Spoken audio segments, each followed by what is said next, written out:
The year is 1525, but the ships arriving in Spain do not carry gold. They carry jaguar warriors. Europe is completely unprepared for the Obsidian storm. The first reports are dismissed as impossible. Spanish officials have expected another expedition from the Western Ocean, perhaps carrying precious metals, unfamiliar crops, or diplomatic gifts. Instead, the vessels entering the harbor bring an organized military delegation from the Aztec Empire. Their equipment is unfamiliar, their banners are unlike European standards, and their political message is even more surprising. They have not crossed the Atlantic as refugees or explorers. They have arrived as representatives of a sovereign power seeking a place in the European balance of power.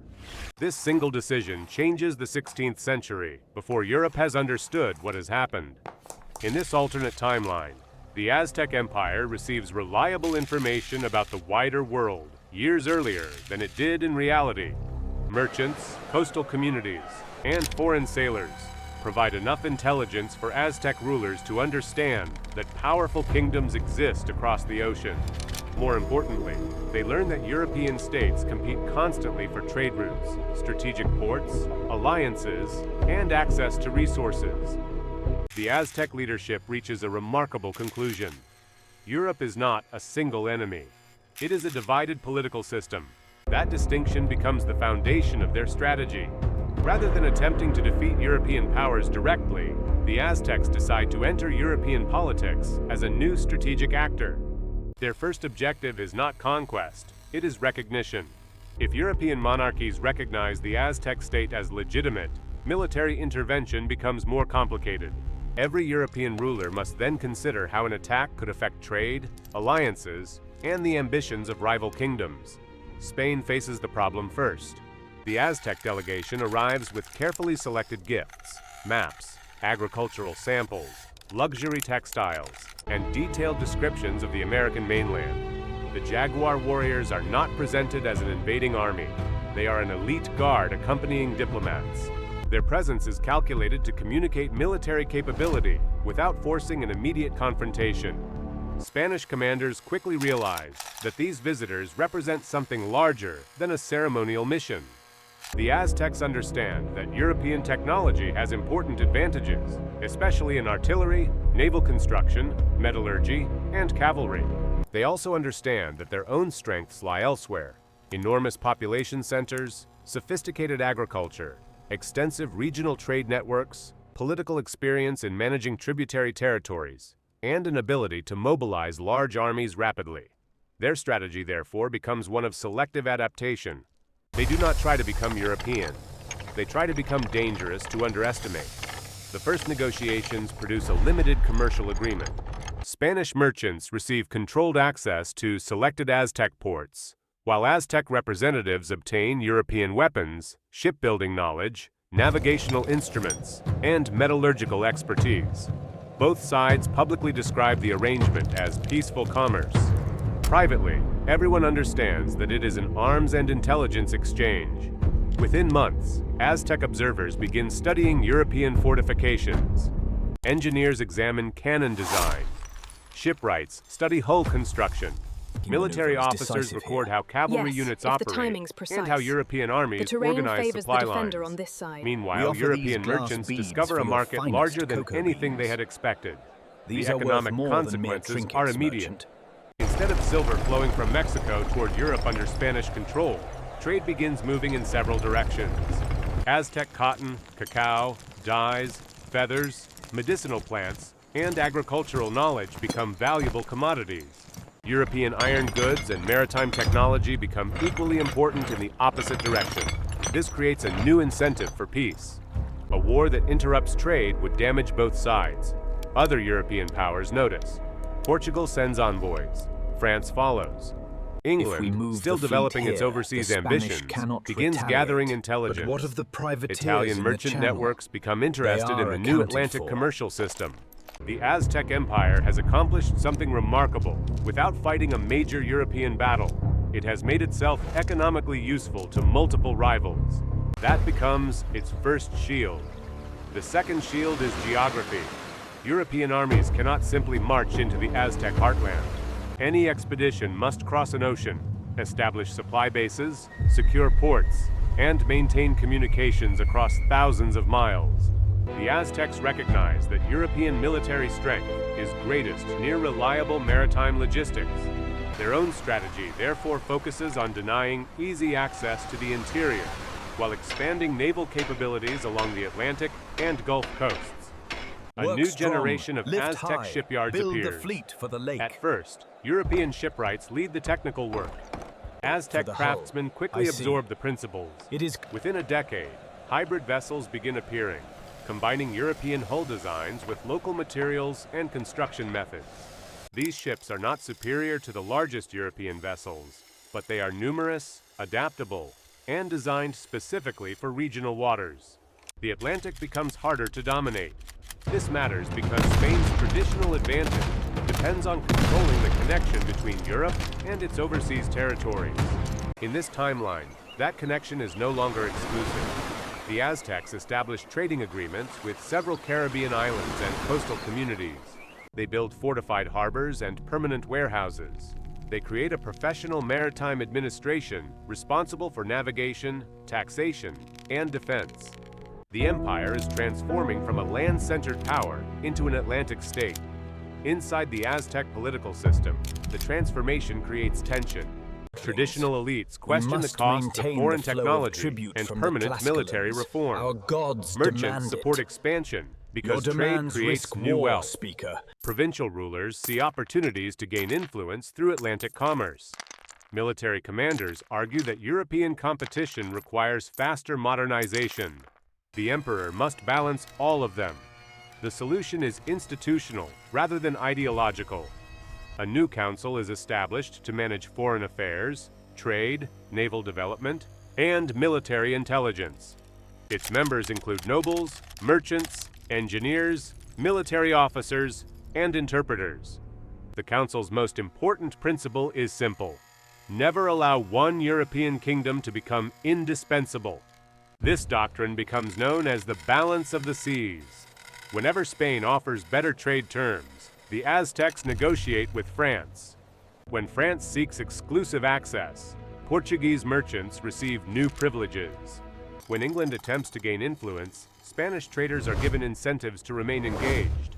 The Aztec state turns European rivalry into strategic leverage.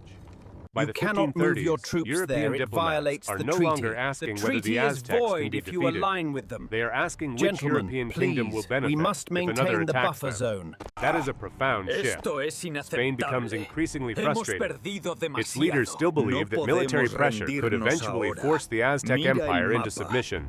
But every proposal for a major expedition encounters the same problem: cost. A transatlantic campaign requires ships, soldiers, horses, artillery, food, replacement equipment, and reliable bases. The Aztecs have learned to target the economics of warfare rather than the battlefield itself. They offer commercial concessions to neutral states, purchase European supplies through multiple ports, and make sure that no single blockade can isolate them. The Spanish treasury faces a strategic dilemma: spend heavily to impose control, or accept a rival power in the Atlantic. Meanwhile, the Aztecs modernize selectively. European firearms become concentrated among elite units. Cannon are installed at major ports. Military academies study European tactics while preserving local command structures. Engineers experiment with roads, bridges, signal systems, and standardized logistics. The result is not a European army with Aztec uniforms. It is an entirely new military model. Large infantry formations remain central, but they are supported by firearms, artillery, engineers, scouts, and a growing maritime arm. The empire learns to move supplies according to schedules rather than improvisation. Officers begin keeping written logistical records. Commanders develop standardized ranks and battlefield signals. Most importantly, the state learns that military power depends on administration. This lesson changes Aztec society. Tax collection becomes more systematic. Agricultural production is expanded around strategic cities. Warehouses are built along major routes. Port authorities establish fixed customs systems. Merchants gain greater political influence because commercial stability now supports national security. The empire begins to resemble an early modern state centuries ahead of schedule. But modernization also creates unintended consequences. Provincial territories demand greater autonomy. Wealthy merchants challenge aristocratic privileges. Young military officers favor stronger central institutions. Traditional religious and political authorities debate how much foreign knowledge should be incorporated. By 1540, the Aztec Empire has become one of the world's most unusual geopolitical powers. It controls a vast mainland territory, possesses growing Atlantic trade, maintains diplomatic missions in Europe, and has established a reputation for strategic patience. The Aztec government receives intelligence that Spain is considering a coordinated naval campaign supported by several European allies. The Aztecs respond not by announcing war, but by offering a treaty. The proposal is radical.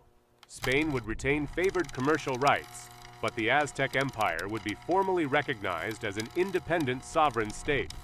Spanish merchants would receive protected access to designated ports. The spices are weighed Aztec fairly. merchants would receive equivalent privileges in accept the Spanish currency. territories.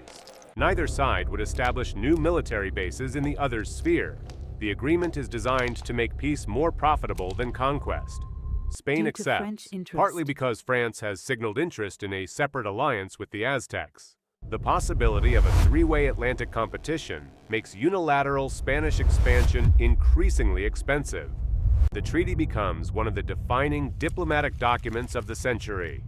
If the Aztec Empire can negotiate with European monarchies as an equal, then the Atlantic is no longer a one-sided frontier.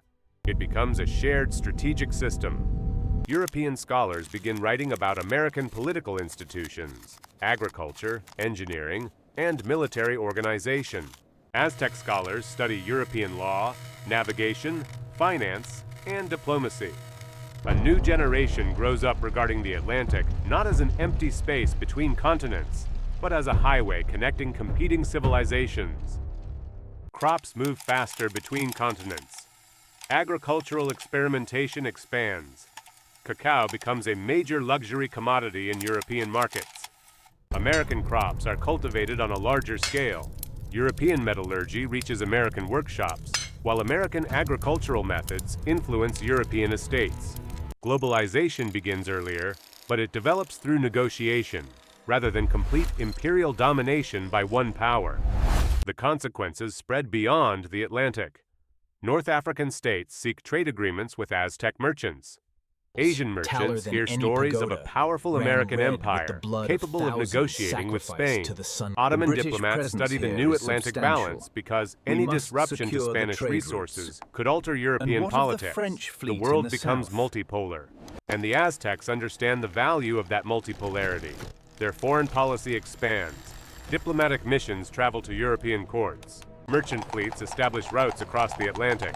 Intelligence officers track European succession crises, military reforms, and economic conditions.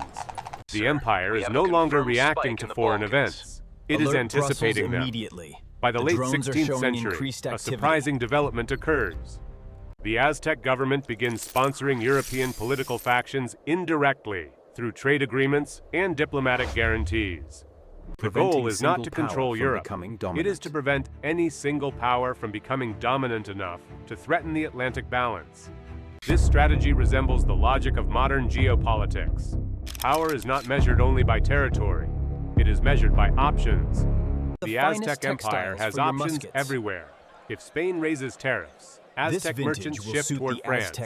If France threatens exclusive agreements, Portuguese merchants receive incentives.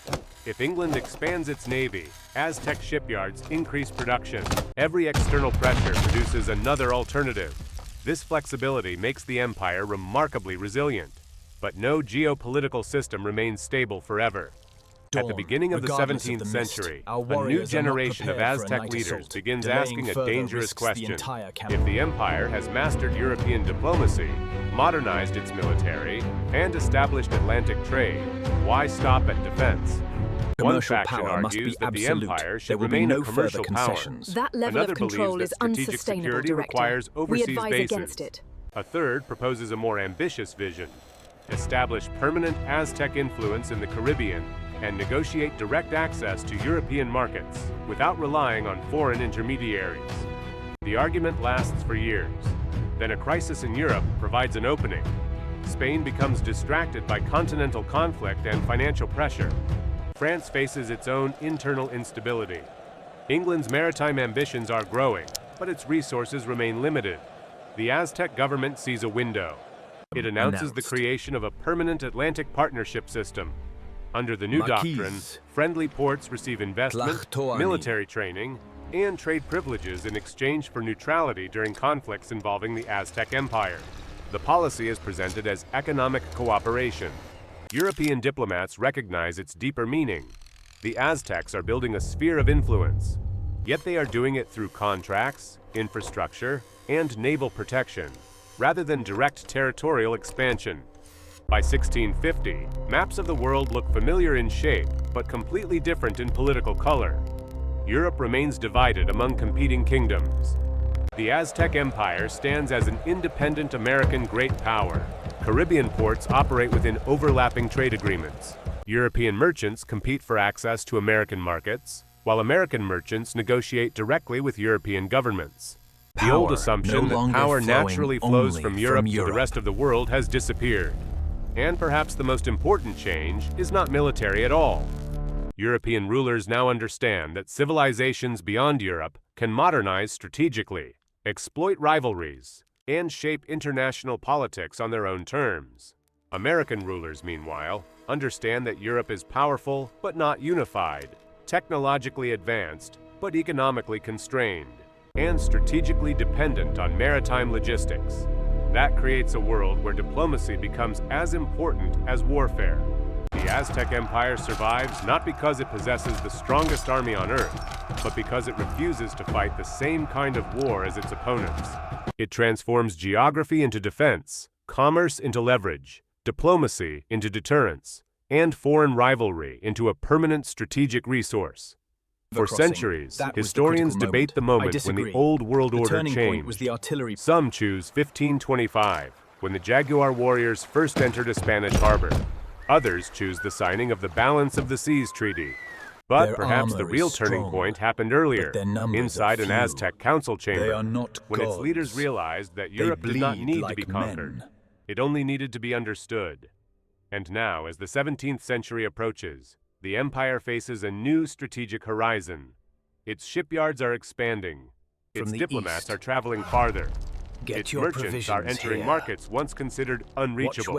European monarchies are beginning to fear that the balance they once exploited may soon be turned against them. The Aztecs have spent a century learning the rules of global power. Welcome to Pocket Alternate History. If you enjoyed this miniature timeline, subscribe and step into the multiverse of history.